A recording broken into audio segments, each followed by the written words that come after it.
안녕하세요. 사연을 부탁해입니다. 오늘의 사연을 소개하겠습니다. 그날은 제사가 있어서 휴가를 내고 시댁으로 갔습니다. 가기 전 시어머님이 시킨 것까지 잔뜩 싸서 시댁으로 들어갔는데요.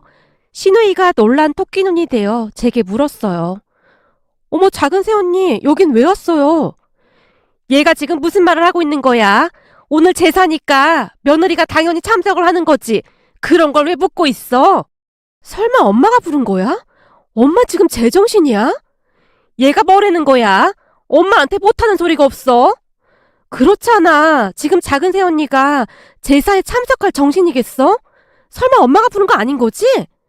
너야말로 뭐가 어떻다고 호들갑이야, 호들갑이. 엄마, 지금 그걸 몰라서 물어? 순간 시누이가 시어머니에게 빽 하고 소리를 질렀어요. 아니, 내가 뭘 어쨌다고 발끈하고 난리야?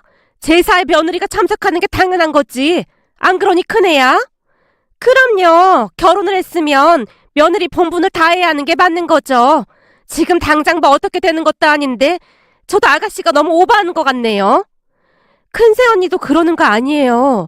언니네 친정 가지고 지금 그렇다고 생각하면 그렇게 태평하게 말할 수 있을 것 같아요? 아니, 우리가 뭘 어쨌다고 그러는 거예요? 가만 보면 아가씨는 항상 저만 못마땅하게 생각하는 것 같더라고요. 큰새 언니가 하는 행동이 그렇잖아요. 인정머리가 없어서 너무 없네요. 내가 이러니까 결혼하고 싶지가 않은 거예요. 엄마랑 큰새 언니 같은 사람들 만날까 봐서요. 시누이가 팔짱까지 낀 채 두 사람을 노려보고 있었는데요. 아가씨, 저는 괜찮아요. 그만하세요. 괜찮긴 뭐가 괜찮아요. 근데 작은 오빠도 언니 여기 온 거 알고 있는 거예요? 아니요. 제가 말 안 했어요. 그럴 줄 알았어요. 말을 하던 시누이가 갑자기 남편에게 전화를 하기 시작했고 옆에서 보고 있던 시어머니가 놀란 채 시누이의 휴대폰을 빼앗으려고 안간힘을 쓰고 있었어요. 하지만 시누이가 그런 시어머니의 손을 뿌리친 채 남편에게 전화를 걸었고 잠시 후 남편이 득달같이 쫓아와서는 시어머니에게 불같이 화를 냈어요. 엄마, 지금 뭐 하는 거야? 내가 우리 집사람 절대 부르지 말라고 했지. 요즘 잠도 제대로 못 자는 사람을 왜 자꾸 힘들게 하는 거야?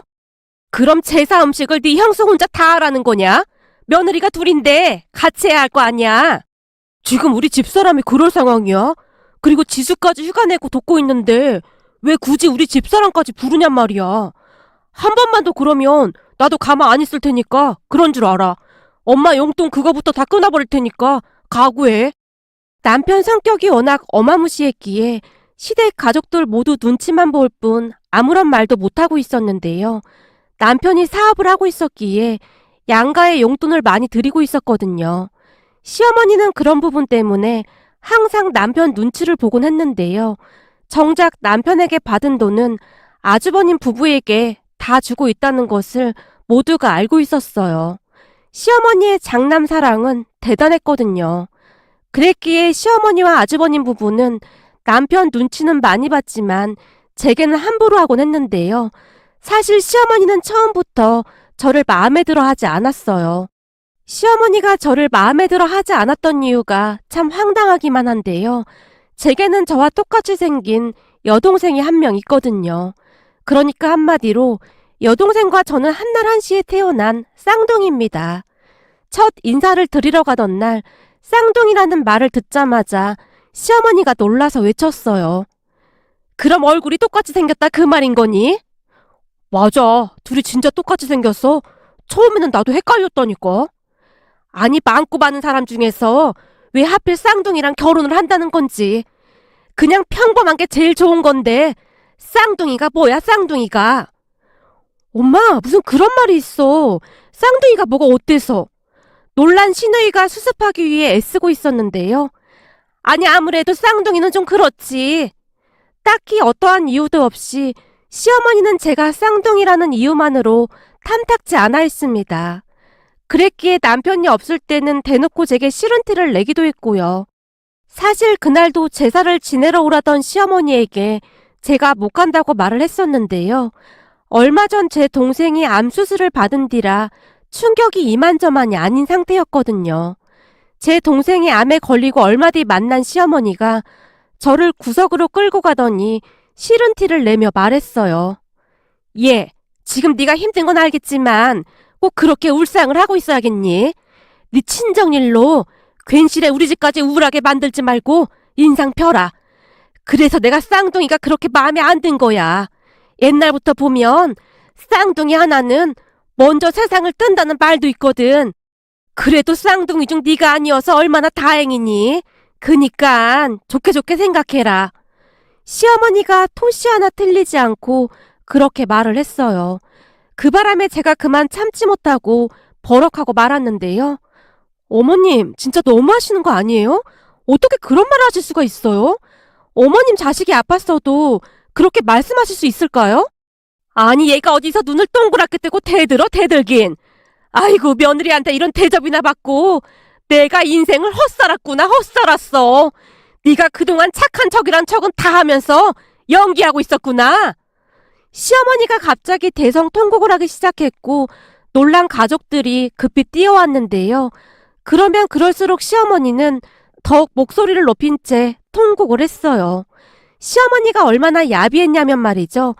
목소리만 크게 낼 뿐 눈물은 한 방울도 나오지 않고 있었고 실눈을 살짝 뜨고는 저를 노려보기까지 했습니다. 시어머니는 그런 야비한 방법으로 지속적으로 저를 괴롭히곤 했는데요.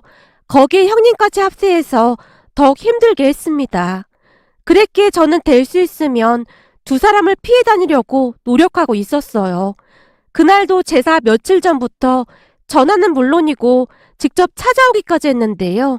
형님까지 옆에 끼고 작정한 듯 찾아왔더라고요. 너 네 동생 핑계대고 제사 참석 안 할 생각이라면 꿈 깨라. 그건 네 동생 팔자인 거고 그래도 네가 해야 할 본분은 다 해야 하지 않겠냐? 맞아 동서. 설마 나한테 다 미룰 생각은 아닌 거지? 그건 진짜 양심 없는 짓이잖아. 설마 그러진 않을 거라고 생각해. 그리고 까놓고 말해서 좀 그렇긴 한데 사실 동서 동생 암 초기라며. 초기에 발견하기가 진짜 어렵다고 하던데 오히려 고마워해야 하는 거 아니야?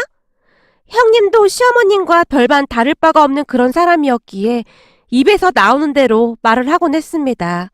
그런 두 사람의 모습을 보며 질릴 대로 질렸던 제가 어이없다는 표정으로 말했어요. 제사 참석할 테니까 걱정하지 마세요. 예, 근데 네 표정이 왜 그렇게 불만이 가득해 보이는 거냐? 우리가 뭐 못할 말이라도 했다는 그런 표정이구나. 아니에요. 못할 말이 뭐가 있겠어요. 제 동생이 운이 좋아서 초기에 암이 발견돼서 완전 대박 났는데요. 암튼 제사 참석할 테니까 이제 그만 좀 연락하시죠. 제가 분을 이기지 못한 채 두 사람을 내보냈습니다. 제 대답을 듣자마자 두 사람의 얼굴에 미소가 번졌는데요. 저는 도무지 이해를 할 수가 없었어요. 제가 두 사람한테 무슨 큰 잘못을 한 것도 없는데 도대체 왜 그리도 저를 미워하는 것인지 생각하고 또 생각해봐도 알 수가 없었거든요. 그렇게 저는 남편에게 말도 하지 않은 채 제사에 참석하러 갔었고 저를 보자마자 시누이가 놀란 채 남편에게 전화를 해서 난리가 났던 거였어요. 시어머니와 형님이 제게 함부로 하고 있다는 것을 시누이가 눈치채고는 남편에게 사실대로 말했기에 나중에서야 남편도 두 사람의 만행을 알게 되었어요. 그 뒤 남편은 되도록이면 시댁에 가지 못하게 할 정도였고요. 결국 그날도 남편에게 끌려나가게 되었는데요. 끌려나가는 저를 두 사람이 노려보고 있었습니다. 하지만 시어머니와 형님은 남편이 그러면 그럴수록 더욱 집요하게 저를 괴롭혔던 건 말할 것도 없었는데요. 남편이 출근하고 나면 우리 집에 수시로 와서는 냉장고부터 서랍장까지 다 뒤지는 건 아무것도 아니었고 거하게 밥상을 차리라는 말까지 서슴지 않고 했습니다. 동생이 아팠기에 아무래도 친정에 가는 날이 많을 수밖에 없었는데요. 그럴 때마다 전화를 해서는 갖은 싫은 소리까지 하곤 했어요. 넌 어쩜 그렇니? 이제 결혼했으면 우리 집 귀신인데 매번 친정에 가 있으면 어떻게 하니? 그럴 거면 결혼을 왜 한 거냐? 네 친정 가족들하고 살 것이지. 어머님, 오늘 동생 항암 치료해야 하는데 다들 시간이 안 돼서 제가 왔어요. 매번 그러는 것도 아니잖아요. 저 바쁘니까 전화 끊겠습니다. 너 지금 시어머니를 무시하는 거냐? 어디서 어른보다 먼저 전화를 끊어? 네 친정 부모가 그렇게 가르치던? 어머님, 저 지금 동생이랑 병원이라고 했잖아요. 저한테 뭘 어쩌란 말씀이신 거예요? 큰애랑 나랑 지금 니네 집 앞인데 너 언제 들어와? 저 오늘 늦게 들어갑니다. 그럼 이만 전화 끊겠습니다. 라며 제가 휴대폰 전원까지 꺼버렸습니다. 나중에 확인해보니 전화가 무려 20통이 넘게 왔더라고요. 하지만 저는 두 사람을 철저히 외면하기 시작했고 그날 있었던 일도 남편에게 있는 사실 그대로를 말해버렸는데요. 남편이 시댁으로 쫓아가서는 난리를 쳤던 모양이었어요. 잠시 뒤 시어머니가 제게 전화를 해서는 억지로 미안하다고 사과를 했거든요. 얘, 우린 그냥 너랑 친해지고 싶어서 그런 거다. 사실 네가 우리한테 영 곁을 안 내주잖니. 그러니 친해지려고 그런 거야. 둘째가 와서 용돈 안 준다고 난리를 치고 갔는데 네가 잘 좀 말해주면 안 되겠니? 그걸 왜 저한테 말씀하시죠? 저는 모르는 일이니까 그이한테 말씀하세요. 얘, 둘째 고집이 어디 보통 고집이니? 지금 난리를 치고 갔다 그 말이야. 그러니까 네가 잘 좀 말해다오. 내가 이렇게 부탁하마. 그리고 다시는 너한테 연락 안 하마. 시어머님 목소리에서 다급함마저 느껴졌는데요.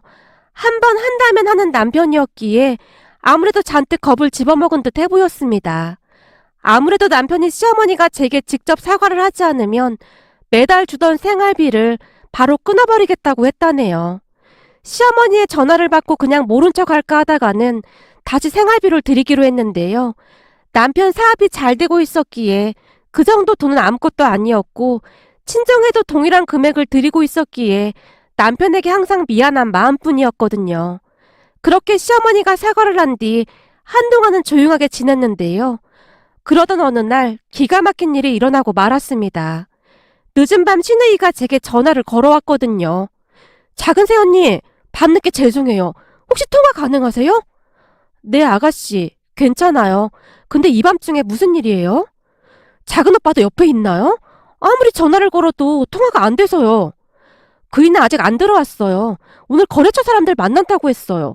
중요한 자리라고 전화 못 받을 거라고 했는데 무슨 일 있어요? 저기 그게 말이죠. 지금 콘오빠네 난리 났어요. 난리 나다니요. 그게 무슨 말이에요? 조금 전에 엄마한테 전화가 왔는데 글쎄 말이죠. 큰 새언니가 위암이래요. 네? 위암이요? 진짜예요? 지금 이 상황에 이런 말해서 그렇긴 한데 이래서 사람은 입 조심해야 하나 봐요. 그때 언니 동생분 암이라고 했을 때 큰새언니가 진짜 말 함부로 했잖아요. 큰새언니 암이란 소리 듣자마자 그 생각부터 나더라고요. 아무튼 엄마는 지금 울고불고 난리도 아니에요. 그렇잖아요. 큰오빠네 사는 형편도 힘든데 큰새언니가 암까지 걸렸으니 큰일이네요. 그러게요. 진짜 큰일이네요. 제가 동생 치료하는 거 다 지켜봤는데 이게 진짜 힘든 일이더라고요. 형님도 앞으로 진짜 힘들 텐데 걱정이네요. 신우이와 제가 한동안 이야기를 하다가 전화를 끊었는데요. 그때까지도 제게 어떤 일이 일어날지 상상도 못하고 있었답니다. 그 뒤 형님은 수술을 한 뒤 항암 치료에 들어갔는데요. 얼마 뒤 시어머니가 찾아와서는 말도 안 되는 소리를 하기 시작했어요. 얘, 저기 말이다. 아무래도 네가 암 전문가 아니겠냐? 네? 암 전문가요? 제가 무슨 암 전문가예요? 아니지. 네 쌍둥이 동생 치료받는 동안 네가 열심히 병간호했잖니. 그러니 누구보다도 잘할 거 아니야. 그래서 말인데 이번에 큰애 병간호를 네가 좀 해줬으면 하는데 말이다. 큰애가 니네 집 근처로 이사를 하고 싶어 하는데 네가 좀 도와줄 수 있겠니? 네? 우리 집 근처로 이사를요? 어머님, 이사하는 건 괜찮은데 저는 형님 병간호 못 해드려요. 그게 말처럼 그렇게 쉬운 일이 아니에요. 저는 진짜 자신 없습니다. 아니 그게 뭐가 힘들다고 그런 말을 하는 거냐? 네 쌍둥이 동생한테 하듯이 그냥 그렇게 해주면 되는 거잖니? 저번에 보니까 음식도 직접 만들어서 갖다 주고 하더만 네 형님한테도 그렇게만 해주면 되잖니? 시어머니가 막무가내로 고집을 피워댔어요. 어머님, 아무리 그래도 그건 진짜 아닌 것 같아요. 사실 제 동생 병간호하는 것도 엄청 힘들었거든요. 그리고 저 지금 일 받아서 집에서 조금씩 일도 하고 있어요. 네가 일을 하긴 무슨 일을 해? 그동안 프리랜서로 조금씩 일하다가 동생 아픈 뒤로 못했었거든요. 동생도 조금씩 나아져서 슬슬 다시 일 시작했어요. 네 남편이 돈 잘 벌어다 주는데 네가 뭐 한다고 일을 한다고 난리야. 얼마 되지도 않는 그 돈 번다고 유세 떨지 말고 네 형님 병간호나 해라. 죄송한데 그건 안 될 것 같아요. 이미 일을 시작했거든요. 그거야 못한다고 하면 될 거 아니야. 난 그런 거 모르겠고 그냥 못한다고 해. 안 돼요. 전 이 일 꼭 하고 싶거든요. 제가 꼭 하고 싶어서 하는 일이에요.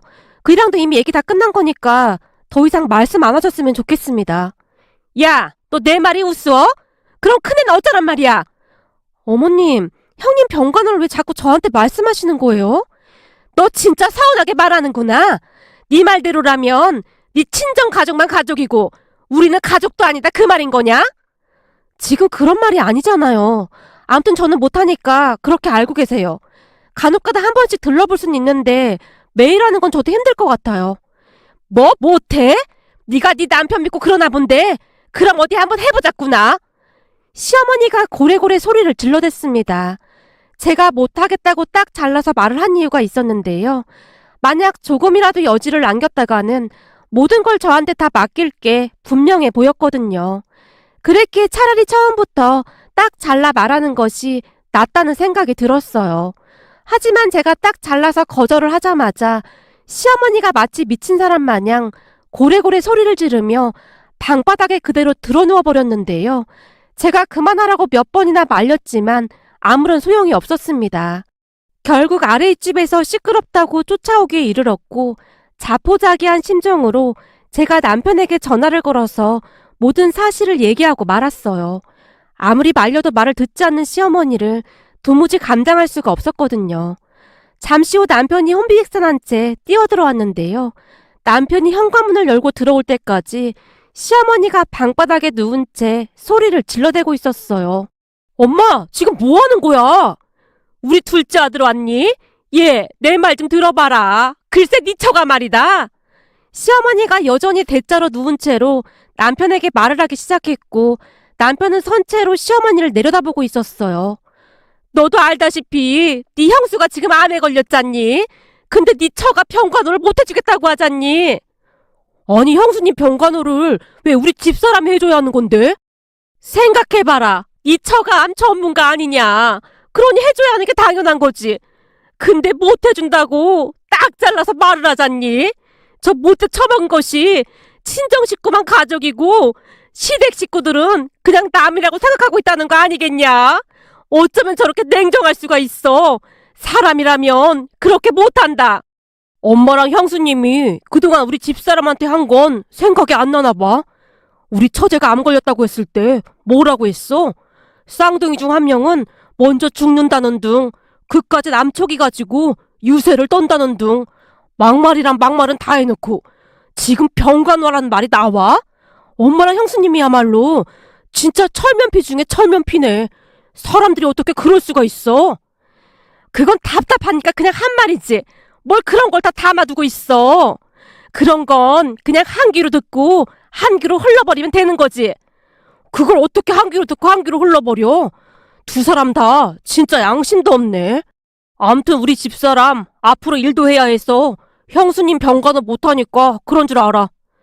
그럼 네 형수랑 형은 어떻게 해? 그걸 왜 우리한테 그러냐고. 정 안타까우면 엄마가 가서 해주면 되겠네. 뭐? 내가? 얘 말하는 것 좀 봐. 내가 병간호를 어떻게 하니? 그 병간호가 보통 힘든 일인 줄 알아? 근데 그걸 나한테 하란 말이야? 그럼 우리 집사람이 그 힘든 병간호를 왜 해야 하는 건데? 그리고 우리 집 근처로 이사와서 살림이랑 이것저것 다 우리 집사람한테 맡길 생각인가 본데 어림도 없는 소리 하지도 마. 남편이 그 어느 때보다 단호한 목소리로 말을 했는데요. 어머 냉정한 인간들. 니들이 그러고도 사람이냐? 니들 그러다 천벌받아 이것들아. 시어머니가 벌떡 일어나서는 제게 달려들었는데 남편이 그런 시어머니를 잡아서 겨우겨우 집 밖으로 내쫓아버렸습니다. 그래도 시어머니는 제게 수시로 전화를 했습니다. 하지만 저는 시어머니의 전화번호를 차단해버렸고요. 그러던 어느 날 시누이가 다급한 목소리로 남편에게 전화를 해왔어요. 작은 오빠 혹시 알고 있어? 뜬금없이 그게 무슨 말이야? 내가 오늘 살짝 엿들었는데 큰오빠네 말이야. 다음 달에 작은 오빠네 집 옆동으로 이사 간대. 엄마랑 큰오빠가 하는 얘기 들어보니 그냥 무작정 이사 가면 어쩔 수 없을 거라고 하더라고. 뭐? 그게 정말이야? 그렇다니까. 내가 분명히 들었어. 내가 보기엔 작은 새언니한테 다 떠맡길 생각인 것 같아. 사람들이 진짜 양심이 없어서 너무 없네. 가만히 듣고 있는데 정남이가 뚝 떨어질 정도였다니까. 큰 새언니네 친정 식구들도 있는데 도대체 왜 그러는 거야? 알았다. 얘기해줘서 고마워. 그건 우리가 알아서 할게. 라며 남편이 신우이에게 고맙다는 말을 하고는 전화를 끊었어요. 그리고 다음날 남편은 바로 부동산에 가서 집을 전세로 내놓고 와서는 제게 신신당부를 했어요. 앞으로 절대 우리 엄마 전화 받지도 말고 당신은 그냥 모른 척하고 있어. 전세를 무지 싸게 내놔서 아마도 금방 빠질 거야.